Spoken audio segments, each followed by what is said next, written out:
your pardon. I do not mean to intrude. Oh, it is no intrusion. This library is open to all. Thank you. I've only just arrived, you see. I do not yet know the etiquette here. Oh, indeed. Then let me give you welcome.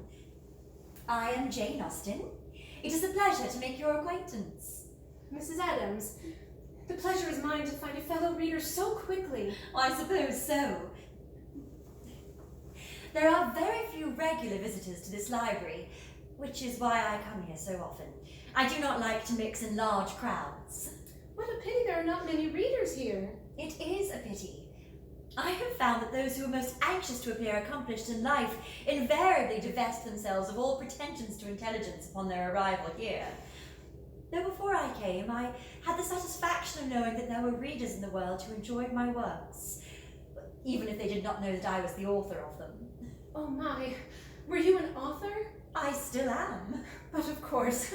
What I mean is, you were published, like Mrs. Wollstonecraft and Mrs. Warren. Indeed, the comparisons are most gratifying, though I was not an historian or a philosopher, well, except in my youth.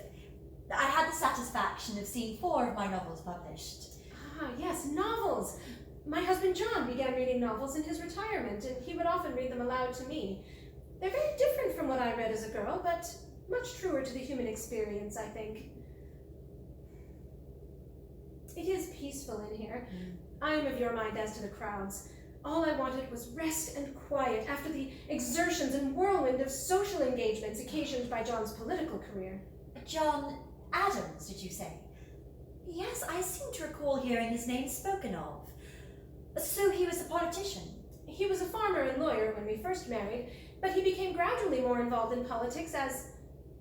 Oh, I beg your pardon. It must be said, King George began to make life intolerable for us in the colonies. Oh, I have no great opinion of the king. I have no great opinion of politics in general. Everything decided by the men, and very little for the women to do. I said as much to John in a letter. What could have occasioned such a letter? He was in Philadelphia, attempting to convince the Continental Congress to break from Great Britain and declare independency, and I remained at our farm in Braintree in Massachusetts Bay. Indeed. I know so little of these transactions, as it was all taking place when I was a mere infant. It was quite terrifying, I can assure you. Early one morning, my young son and I were awoken by cannon, and we walked to the top of a ridge near our farm and watched the Battle of Dorchester Heights unfold. All of us at home were convinced that the men of the Congress would be captured and hanged for treason. Yes, I can well imagine. While independency was advancing, I wrote to John to tell him that in drawing up a new code of laws for our country, he must pay particular care and attention to the ladies, or we would foment a rebellion and not hold ourselves bound by any laws in which we had no voice or representation. Oh, well said. Thank you. But he did not heed my advice. Indeed, he wrote back that he could not but laugh at my proposal. Well, that does not seem very kind. Oh, John never said an unkind word to me in his life, but it stung that he would not fight with the same vigor on behalf of the women as he did for himself and his fellow men. You cannot have been surprised. I suppose not. I do hope he destroyed that letter. I would not wish for it to be seen by anyone's eyes but his own. I can think of a few letters I wrote to my sister which ought never again to see the light of day. Did you have a sister? It must have been very difficult to leave her. I miss my sisters terribly. I do hope I will meet with them again soon. I'm sure that you will. There is nothing so dear as the bond of friendship between sisters. It is my favourite thing to write about. How well I remember our girlhood. Indeed, now that I am here, it does not seem so very long ago. We did so enjoy reading together. Did you and your sister read plays as well as novels? My sister and brothers as well. Indeed, we performed The Rivals amongst ourselves at home, and a play I wrote based on Samuel Richardson's novel, The History of Sir Charles Grandison, with great spirit. But none of that could compare to the real theatre. But I do not mind admitting to you how much I longed to see Mrs. Siddons in a play, but it could never be contrived. I remember one particularly vexing occasion. I was on a visit to my brother Henry in London, and he went to the theatre to secure us tickets. but the ticket seller told him that Mrs. Siddons would not perform that evening. So Henry went away again. Imagine my frustration when I discovered the next day that she had gone on that evening after all. Oh, what ill luck! I am sorry to hear it. I had the great privilege of seeing her act on several occasions. Her portrayal of Desdemona was deeply affecting. If I did not like you so well, I might betray extreme jealousy. Or would you care for some tea? Please. But how did you come to be in London? Was not your husband a member of the Continental Congress? After independency was secured, he was appointed Minister Plenipotentiary to France, and then Ambassador to the Court of St. James. This is beyond everything. Had he not been an outspoken critic of the king? Very much so, and there were some of his expressions I was terrified might somehow reach the king. We could not be certain, you know, that our correspondence would not be intercepted, or that someone would not take down the words of a speech and distribute them in a pamphlet. In the end, however, he was very cordially received. Thank heaven. I did not join him there immediately. I could not face the prospect of an ocean crossing, but I could not stay parted from him long, and I finally took the journey in... How strange, I do seem to be losing my sense of time. It was the year 1784. I was just a girl, 9 years old at the time, still at school. There, you see? Though I was not granted that opportunity, I had the great pleasure of securing a place at a school in Boston for my daughter Natty. It was most disagreeable not to be able to consult John on the matter, for he was away. And who may tell how young ladies' prospects may continue to improve? Someday they may be able to attend Harvard. How fortunate for you that your parents saw things as I did. We did not feel very fortunate at the time to be exiled from home, always ill and never learning anything useful. That was my parents' fear exactly. But I still count it terribly unfair that my brother could go to school and we girls could not. But you were educated at home. Who by? Oh, did you have a governess? We had several tutors. And indeed, in the case of one tutor, it quickly became apparent that lessons were the farthest thing from his mind. Young Richard Cranch began courting my sister Mary, and he brought along a schoolfellow of his from Harvard. That was John, and he began courting me. My grandmother saw to it that I learned languages and ciphering, and my father was a minister, so I could always avail myself of the books in his library. Your father was a clergyman. Why, so was mine. Was he indeed? I suppose it is not so astonishing a coincidence, but we do seem to have a great many things in common. We certainly do. And I am sure that your father was an excellent clergyman, well respected and much admired. Though perhaps you will not mind my saying that they are not all quite so worthy of admiration. I will freely admit to that. I remember a great deal of nonsense about the appointment of a new minister at our parish in Braintree. This one was too much of a loyalist, that one too insipid and uninspiring. No one could be satisfied. The townspeople might as well have been the Continental Congress arguing over independency. Good. Then you will not be offended.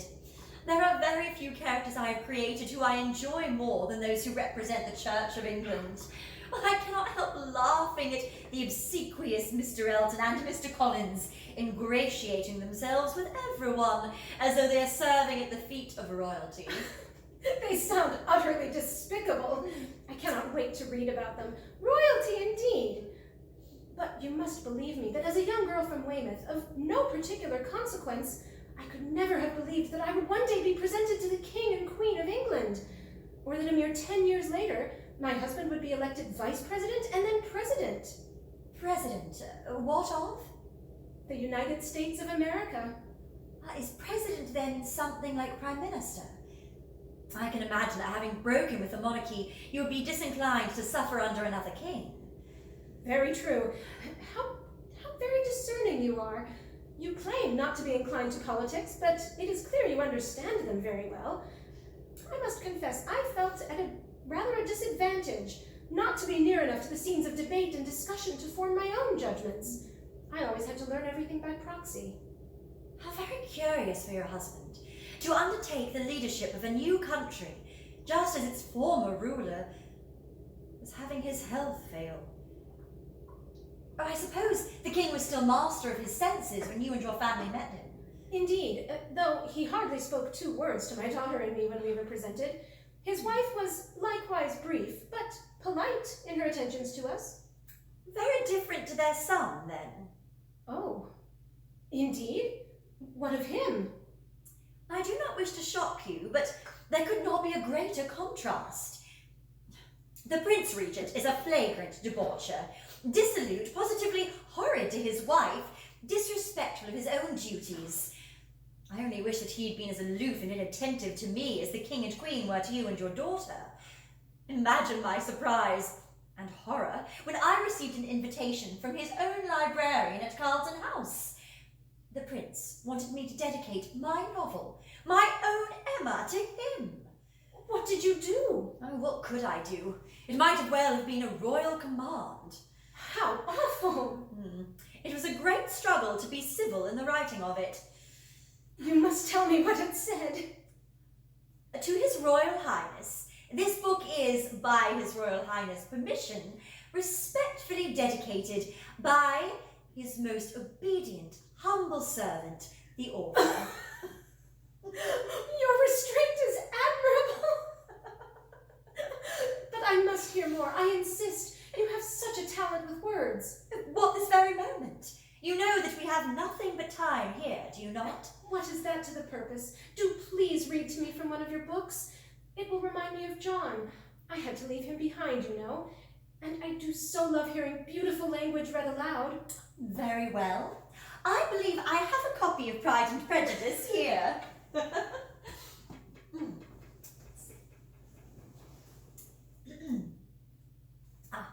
Chapter 1. It is a truth universally acknowledged that a single man in possession of a good fortune must be in want of a wife. That is a line unlike any I have ever heard. Well, that is a great compliment coming from you. However little known the feelings or views of such a man may be on his first entering a neighbourhood, this truth is so well fixed in the minds of the surrounding families that he is considered as the rightful property of some one or other of their daughters. My dear Mr. Bennet, said his lady to him one day, have you heard that Netherfield Park is let at last? Mr. Bennet replied that he had not.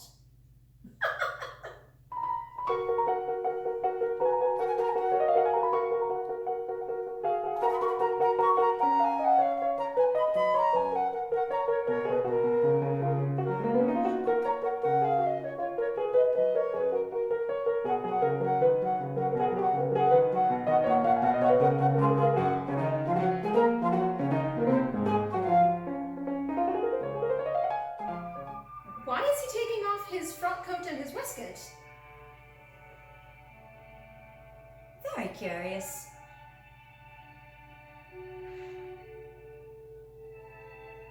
I suppose it's hot. He has been riding all day. He does look very bedraggled. What is he going to do?